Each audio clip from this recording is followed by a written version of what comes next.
2013 പോറ്റിയെ കയറ്റി സ്വർണം ചെമ്പാക്കിയത് ആരപ്പ?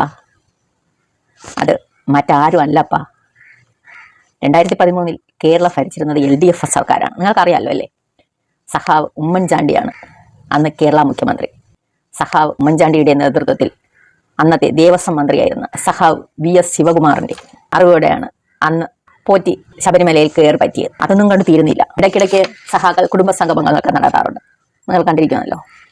അങ്ങനെ ആ കുടുംബ സംഗമത്തിലെ ഫോട്ടോയിൽ നോക്കൂ. 2013 CPM ദേശീയ നേതാവായിരുന്ന സഖാവ് സോണിയാഗാന്ധി, സഖാവ് അടൂർ പ്രകാശും സഖാവ് ആന്റണിക്കുമൊപ്പം നിൽക്കുന്നത് ആരാണെന്ന് നോക്കിയേ. അത് നമ്മുടെ ഉണ്ണികൃഷ്ണൻ പോറ്റിയല്ലേ. അപ്പൊ പിന്നെ എല്ലാം ചെയ്തത് സഖാക്കന്മാർ തന്നെയാണ്. ഇതുകൊണ്ട് തീരുന്നില്ല. സഖാവ് VS ശിവകുമാറിന്റെ അനുജൻ ശബരിമലയിലെ മുൻ അഡ്മിനിസ്ട്രേറ്റീവ് ഓഫീസറായിരുന്നു. അത് സഖാവ് ശ്രീകുമാർ ആയിരുന്നു. അദ്ദേഹത്തിന് ഇന്നലെ അറസ്റ്റ് ചെയ്തിട്ടുണ്ട്. അപ്പോൾ ഈ കേസിൽ എല്ലാ സഖാക്കന്മാരാണ്, വേറെ ആരുമില്ല. ശബരിമലയിൽ പോറ്റിയെ കയറ്റിയതും സ്വർണം കട്ടതും നിലവിൽ അറസ്റ്റിലായിരിക്കുന്ന സഖാവ് മുരാരി ബാബുവും സഖാവ് ജയശ്രീയും എല്ലാം CPMകാരാണ്.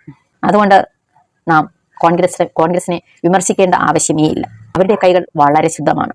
നമ്മുടെ മുണ്ടക്കൈ ചൂരൽമല ദുരന്തത്തിൽ പാവങ്ങളുടെ ഭവന നിർമ്മാണത്തിന് വേണ്ടി പൈസ പിരിച്ച് ഇപ്പൊ തന്നെ അവരുടെ വീടുകളെല്ലാം പൂർത്തിയായി കഴിഞ്ഞു. നാം കാണുന്നതല്ലേ. അതുകൊണ്ട് ആ കോൺഗ്രസിനെ ഒരിക്കലും നാം അവിശ്വസിക്കാൻ പാടില്ല.